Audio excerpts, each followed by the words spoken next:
Professor Jonathan. Nice to see you. Yeah, please open your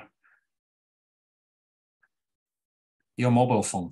Yeah, yes, perfect. You are mute. Great. Hey, thank you so much, Jonathan. I've heard a lot about you. So nice to meet you here. It's a pleasure, Can you hear me? Nice to be here this morning. Yes. Hello, colleagues. Yes, excellent. Right. So before you get started, please allow me to introduce you. And I think this is a wonderful, the expert background I've ever seen.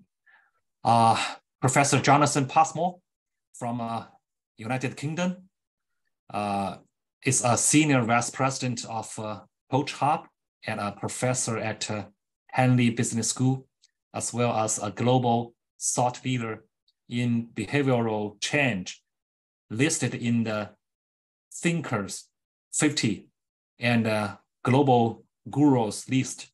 He's a chartered psychologist, holds 5 degrees, including an MBA and doctorate in psychology. He's an accredited coach with the ICF and the EMCC, as well as holding qualifications in terms coach and coach supervision. He has published widely and contributed over 30 books and nearly 200 scientific papers and book chapters to the field, making him one of the most published coaches in the world. His recent books include Becoming a Coach, The Essential ICF Guidance, The Coach's Handbook, and Coach Me, your personal board of director. Over the past 2 decades, Jonathan has worked as an executive coach, consultant, and educator with hundreds of leaders and managers, from senior politicians to the board of directors, helping them become the best version of themselves.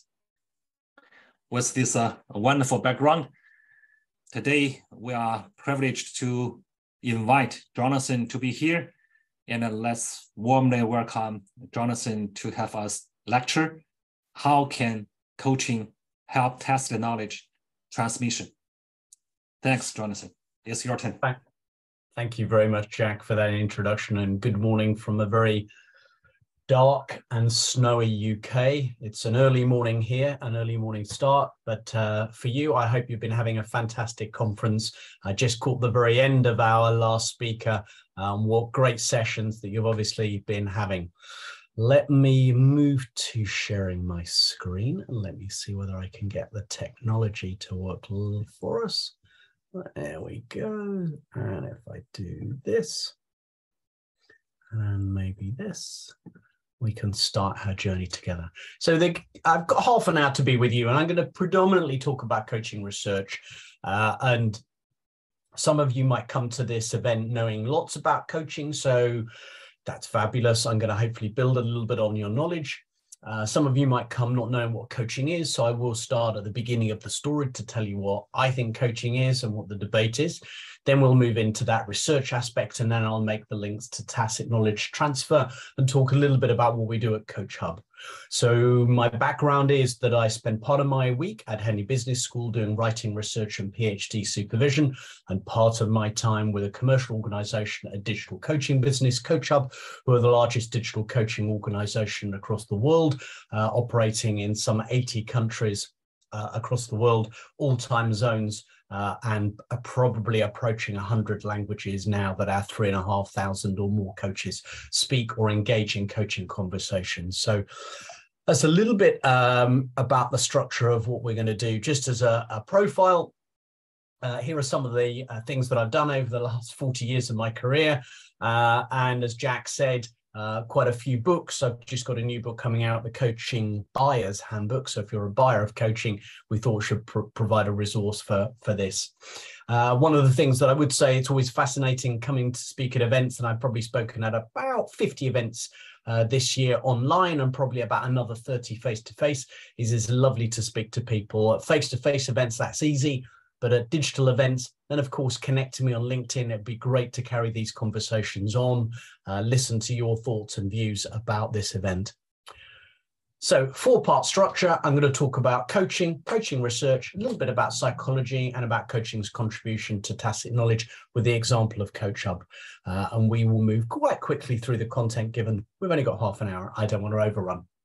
So with that, let's have a little check on the time. Okay, so we will dive off into definitions. So as an academic, I always like to start by putting some boundaries around what I'm talking about. And I think that's really important when we come together at events such as this, that we're clear about definitions. But just like mentoring, almost probably like any field, there is much discussion when that field is relatively new. What is this thing that we're talking about? So in coaching, there is still contested discussion about precise definitions of coaching. Although over the last 10 years, that field of discussion has narrowed, so there is considerable agreement in many of the key aspects of what coaching is. If we go back to one of the pioneers of coaching, and in fact, John Whitmore, for those of you who are in China or are Chinese readers, John's book's translated into Chinese, Coaching for Performance. John certainly came across a lot to China, as he did to other parts of the world. He, as one of those pioneers, defined coaching as unlocking a person's potential to maximize their own performance. So very much about unlocking what's inside of the individual to help them achieve. And performance can be many different things. John liked to use sport, tennis, for example, to help people to think about how coaching can help them in many other different contexts, and taking it from one context to another. Second definition I put on here is the International Coaching Federation. They are a professional body with some 50,000 members across the world. They say coaching is partnering with clients in a thought-provoking and creative process that inspires them to maximize their personal and professional potential. The process of coaching unlocks previously untapped sources of imagination, productivity, and leadership. And then the last definition is one that I wrote with Annette Fillory-Travis, a fellow academic in the UK, and we said it was a Socratic-based dialogue. So here we're talking about references to Socrates, the Greek philosopher, a dialogue, so conversation between a facilitator and a participant, coach and coachee, coach and client, with the majority of interventions used by the facilitator are open questions which aimed at stimulating self-awareness and personal responsibility of the participant. So in other words, it's encouraging that reflective process and helping us to understand who we are and to take responsibility for the things that we can then action and change. There's also some discussion about, well, isn't coaching really therapy or counseling? I would argue the case that that is certainly not so. Psychotherapy, I would argue, as a psychologist, is to do with clinical diagnosis and clinical treatments. A clinical condition, something identified by a doctor or a fellow professional in the health sector that says you're suffering from this particular condition, schizophrenia, and that's something which then is treated with psychotherapy that is likely to go on for months and years. Secondly, counseling. Individuals, all of us probably at one stage in our life, might feel the need because of a distressing personal situation, or maybe a distressing work situation. We lose our job and we're feeling deeply sad. We lose somebody who's close to us, maybe a partner or a parent. Maybe something else is going on in our life, a breakdown of a relationship that causes us discomfort at an emotional level. Distress is how I would describe that. And at those times, it can be helpful to have a partner, a counselor, to talk through those issues. That might take weeks or months. And we navigate our way through that distressing emotional experience. Someone listens to us, we feel empathized with. And as a result of that, we navigate out from that particular problem. Coaching is different from the diagnosis and distress. Coaching is about desire. It's future focused. It's about enabling individuals to achieve their dreams and their desires. So this is what I describe as being the 3D model of conversations, of dialogues. So you have psychotherapy, diagnosis, counseling, distress, coaching, desire. So having talked about definitions, maybe, let's dive into the second element that I wanted to talk about, with respect to this presentation, and that's about coaching research. And coaching research has really been one of those things that has not had a long history. There are certainly examples of papers in academic journals that go back to 1911, 1919. There's a paper in 37 and another in 38. But you could almost count the individual papers over that period, almost until the 1980s, when something really started to bubble up. And we can think about that history of research from the 1980s through to where we are now across a number of different levels. Early research tends to focus on examples of best practice. So when we look at coaching, that was certainly true. 1980s, there was many examples of coaches, consultants talking about their practice and how their practice led to individual behavioral changes. They often described the things that they were doing to share those with other colleagues, other consultants, other coaches, and they would talk about the role that they had in contracting, the role that questions played in this process, the motivation of the client. And they were sharing these best practice examples in these professional magazines, sharing that knowledge with a wider community, but often at an individual case level.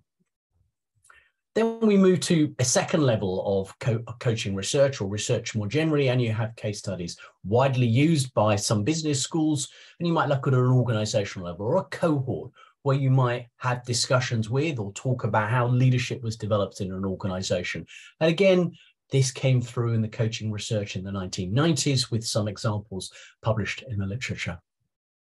As we move up this ladder, this hierarchy of research, then we have a series of surveys that are being taken place and still continue today, just as we see examples of level 1 and level 2 in professional magazines. Surveys provide us with some insights about what that group thinks at a quantitative level.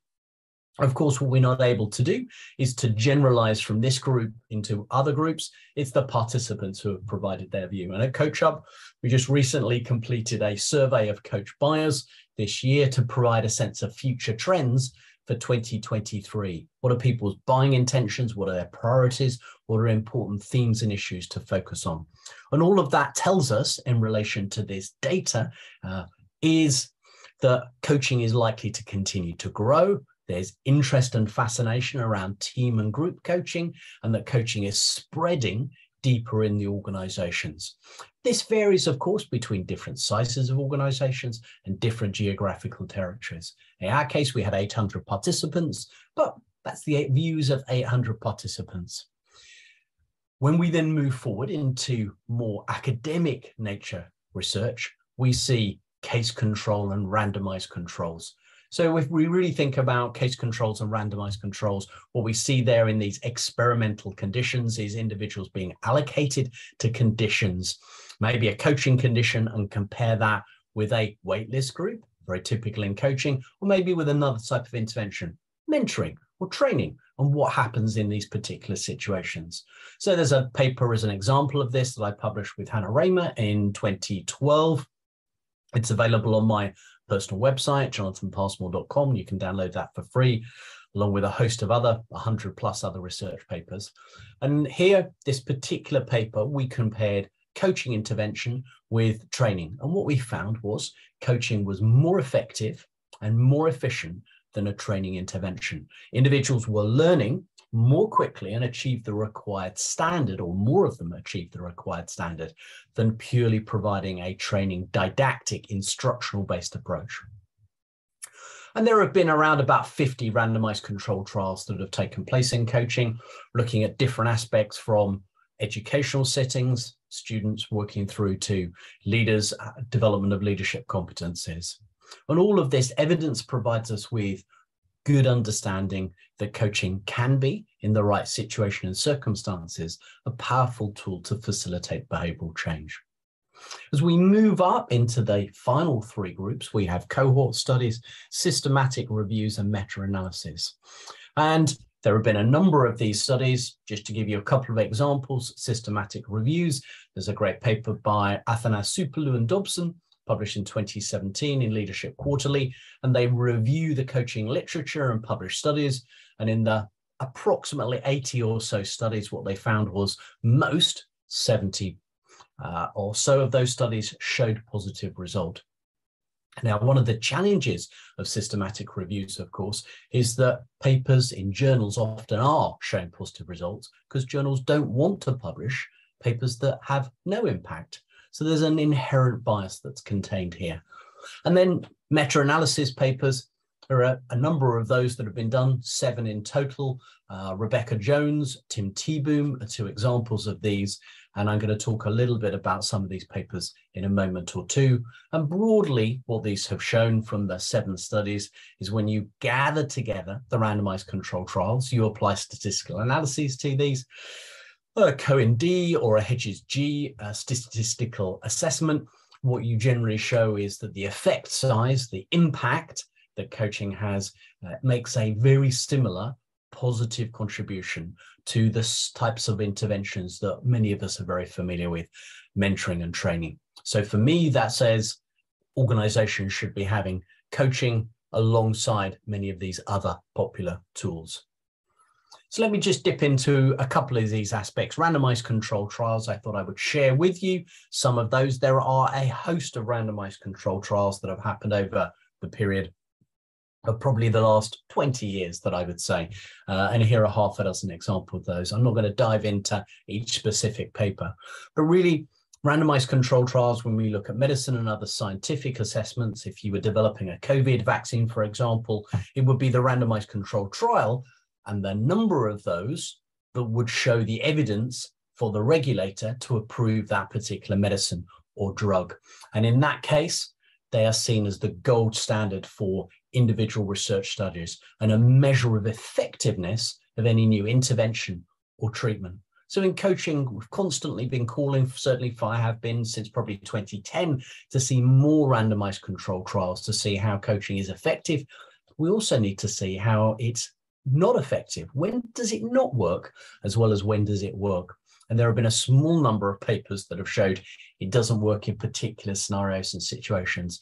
Another example, I quote my work of showing when it didn't work was in a situation where we were involved with driver training and an individual just had a single coaching session, and that single coaching session didn't lead to material behavioral change. So I think it is important that individuals have more than one session if what they're trying to do is break old habits.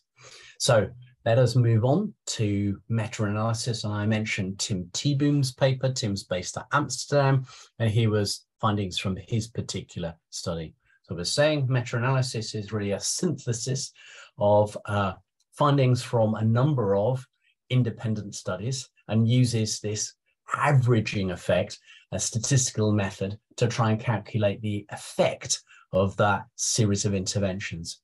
And in Tim's case, he used Hedges-G as the statistical tool, similar to the Cohen-D measure. But broadly, you get an effect size. If you get something less than 2 or between 2 and 4, that's a small effect size. Generally, you wouldn't tend to use those sorts of interventions. When you're sort of getting up towards 5 and above 5, that's a moderate effect size, pretty typical for many organizational interventions. It's unusual to get anything much above 8, but there are examples from some data that suggest effect sizes of above 8. There was one coaching study that had a 1.2 for a particular type of intervention. And goal attainment is usually the ones that see the highest effect size, as we've seen with Tim Teboom's paper here. So goal-directed behavior, goal attainment is usually the highest effect. So people think in coaching, what are my goals? And once we clarify those goals and if we explicitly state them, we tend to have an intrinsic motivation to move towards them. And then through coaching, people develop a plan to help them move towards that goal. And then you can see a range of other scores from the Hedges-G in Tim's study. Next highest here is about skills development and performance. Here, most of the studies, coaching takes place over multiple sessions, not a single session, the example that I quoted earlier, but it also has smaller effect sizes in terms of coping and well-being, so mental health related issues, as well as individuals' attitudes towards their role and the work that they're doing in their particular task or job. So this one study, Tim Teboom's, is one of 7. A recent one that you might like to have a look at from a colleague in China at East China University is Wang et al. 2021. And she looks at the role of a number of different studies and concludes that integrated methods for coaching approaches are more effective. So there's been a growing research agenda here. So what are some of the psychological effects that we can conclude from looking at this literature over the period? Well, I think there are 4 things that I particularly wanted to pull out of significance, where the coaching process, as our understanding of it, links to other psychological aspects which we know contribute towards improvements in performance, and that there is a wide literature supporting those. The first of those is goal setting. And I particularly refer to the work of Locke and Latham, but there are a host of others who have written around this particular area. So in terms of goal setting, we know that goals are motivational for humans, and that goal attainment is enhanced when goals are set in a particular way. Particularly important is that the individual is committed to and owns the goal that they're working towards. If goals are imposed on others, they're unrealistic, then that's unhelpful for the individual in moving towards goal attainment. So exploring how realistic it is, how committed, how aligned with the individual's values are important as part of the process. Having both a long-term goal and intermediate steps are also important in the goal setting process. And many of us might refer to that heuristic, the SMART goal: specific, measurable, achievable, realistic, time-related. And if we have those features reflected in our goals, that certainly helps us in the work that we might be doing. Second one on my list is self-awareness. Again, a wide psychological literature around how self-awareness is developed. And that awareness can be developed through feedback. So we might use, for example, psychometrics, or we might be observational in providing feedback to an individual. And in some of the early coaching literature studies in the 1990s, some of those case studies that I was referring to certainly did talk about the importance of observing the leader or manager, spending a day with them, walking around, watching their interactions, and then providing them with the feedback or what the coach had seen and collected the data from other stakeholders, people that they manage, their peers, other people in their network. So collecting data, providing feedback, psychometrics or observational, can be helpful as part of that self-awareness development. But also self-awareness can emerge from our own self-reflection. We can get data from others, but we can also think about ourselves. We can reflect on our behavior. What am I doing? How impactful? How much does that achieve the outcomes that I want? And as we develop, we can also think about our cognitions. What are the thoughts that I'm having that help or hinder my performance? And here we can make the link in explicitly to things such as cognitive behavioral therapy and cognitive behavioral coaching, which draws out the cognitive and also the emotive actions of individuals. So how are my behaviors and my thoughts impacting on my emotions, and seeing the connections between these? And when I understand myself better, I might be able to direct and manage my emotions, my cognitions, and my behavior to better achieve the outcomes.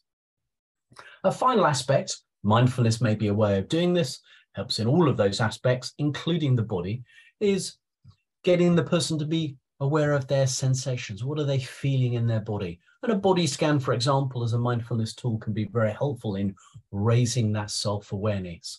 And we see in that literature around mindfulness more generally about how powerful that tool is in helping people to stay in the present moment awareness and to be more self-aware, aware of themselves. And that also contributes to their overall emotional intelligence. Some lovely work by Reuven Bar-On that talks about how impactful, how useful emotional intelligence is to helping individuals to succeed in life, not just in their careers.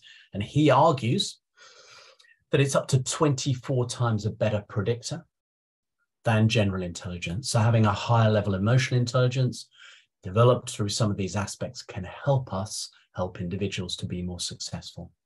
Third one on my list is around learning. And clearly individuals engage in a whole host of learning activities. Individuals will be engaging in learning through observing their coach. So often people talk about the transformational nature of coaching. They talk about how they observe the behaviors of their coach and how they then reflect on those and start to incorporate that into the way that they lead and manage their individual teams. Coaches often frequently refer people to engage in other activities. Maybe at the end of a coaching session will say, oh, it's a really good book. You're interested in resilience. Have a read of this particular book. And I might send them a copy, or I might send them an article relating to that issue. And given the wealth of knowledge that's available on the internet, TED Talks and others, people can be encouraged to engage in out of coaching session activities, between session activities, to watch or to read, and then to reflect, and then test out the new insights that they've gained, their reflections in their behaviors. And one aspect that I think is very helpful for individuals is using a personal journal to capture their experiences of the coaching session, to not only capture and describe, but to also reflect how they thought and felt, to think about their plans, what they were doing differently, and then to build up that journal, that reflective journal over time. The last one that I wanted to make reference to here is around self-efficacy and about the role that confidence can play in the coaching session. So affirmations, where the coach feeds back, having observed or heard something that the client or coachee was saying, feeds this back as a reflection to help build both self-awareness, but also builds that inner confidence. And then also confidence grows from individuals setting a plan and intermediate steps and moving towards that. And as they do, their confidence grows and they acquire new skills. So coaching makes links into a wide range, a number of other psychologically evidence practices that are useful and contribute towards individuals' performance. Now, this was the Hannah Raymond study that I talked about earlier, and being directive and non-directive and is an essential component of coaching. And in this particular study, randomized controlled trial, 200 plus participants, we allocated some people into a directive teaching group where individuals were told how to drive the lorry, and a second group where there was some direction. This is the gear stick, this is the steering wheel, that's where the brake is, that's the clutch. Here is where the indicator and where the wipers are. So some basic knowledge about the mechanics of the vehicle, but then a coaching style was used to help people to then operate that vehicle as they were driving along the road, engaging in road obstacles, traffic obstacles, and become more familiar with the application of that learning. And what we saw is that improvement in effectiveness and efficiency. And we measured that when we looked at the number of tests that people needed to take before they passed. So we saw that improvement on average, 1.3 tests required for those people who were having coaching, 1.7 for those who were being directed. So individuals were more likely, on average, to pass their test, reach the required standard. And you might say, well, that was due to other factors. Well, when we look at how far and how long individuals were engaged in the learning process, what you can see is that coaching had fewer learning hours and fewer learning miles engaged in the process, about 15% less in terms of kilometers traveled, and around a 25% improvement, maybe a little bit more than that, 30% improvement in terms of reduced learning hours. So if individuals were taking less time, driving less far, and were passing at a higher number of rate, we were able to conclude that coaching, because individuals were then reflecting on what they were doing, they were being asked questions, making links back to all of those aspects, building their confidence, and all of that contributed to those higher levels of achievement. And not surprisingly, the organization who we were working with then adopted this as their methodology for teaching individuals to drive heavy goods vehicles. So a coaching style can be very powerful. So let me come to the final part of this presentation and talk a little bit about how we've taken some of those aspects to combine them at CoachHub. And I've divided this into two parts, really. The learning processes that we have for employees and the learning processes we have for 3,500 coaches in our coach community. So for employees, not surprisingly, in terms of knowledge management, we provide them with a 2-week induction process. We put in place a personal mentor for individuals.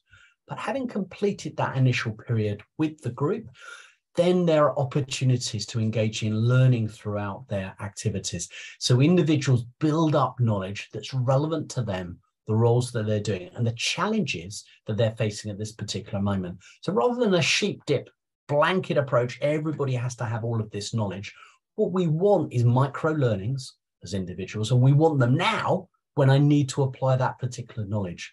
So we run deep dives. When clients are interested in a particular topic, one member of a group might come back and share that knowledge with the wider group. We build an online learning resource, so a learning bank, and recordings, short clips, 5 minutes, briefing on a particular topic. So if you have a presentation or you want to explore a particular topic because you need to know that now, you can dip in to that specific aspect or weave those elements together in the form of a course.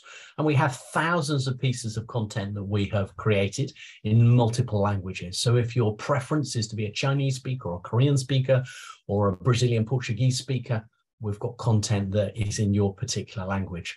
And we use this both internally, but we also make that available for our coachees for those intersessional learning pieces. Next on the list is our internal wiki. We've built for our behavioral scientists an internal wiki that individuals can ask a question and make a link then from that wiki into the knowledge that others have been adding to this. And last of all, there is the opportunity that every employee in the business has access to a personal coach, and that coaching they can have as frequently or as infrequently as they like. If they want it once a month or once a day, all of that is available to them. So knowledge is a central part of helping our employees at a time when we're a startup business that's growing more than doubling each year. Using and managing knowledge is essential for our long-term success. The other aspect is our coach community, 3,500, multiple languages, and we have built a digital coaching institute.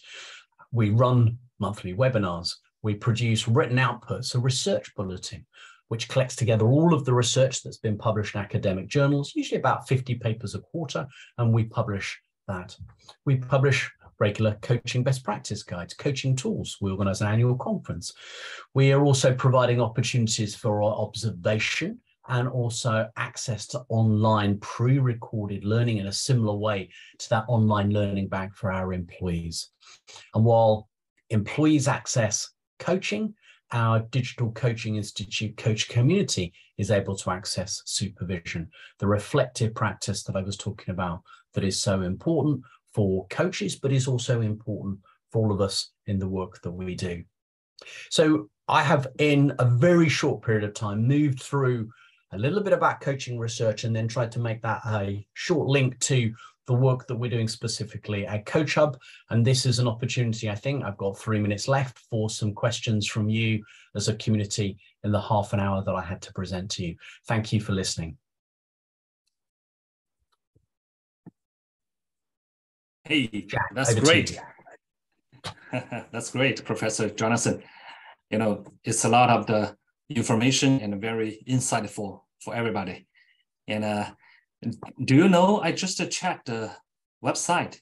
Actually, you have one Chinese version of your book has been published in China. I think that there is more than one. I think there's more than one, but Excellence in Coaching is certainly available in Chinese. Yes. And that I think there is also Top Business Psychology Models is available in Chinese. I don't know how I've got that. I don't have the Chinese versions on my shelf. I have them on another bookcase, but yes, there are at least a couple of my books are available, Jack, in Chinese for the colleagues who are listening. If they prefer Chinese to English. Yes, more people will know you in China, and we hope, you know, you can help us to learn more about coaching and psychology, skills, technology, helping us to save this Tacit knowledge. Thank you so much. Thank you, Jack. Thank you. Goodbye. Have a good day. And you. Bye-bye.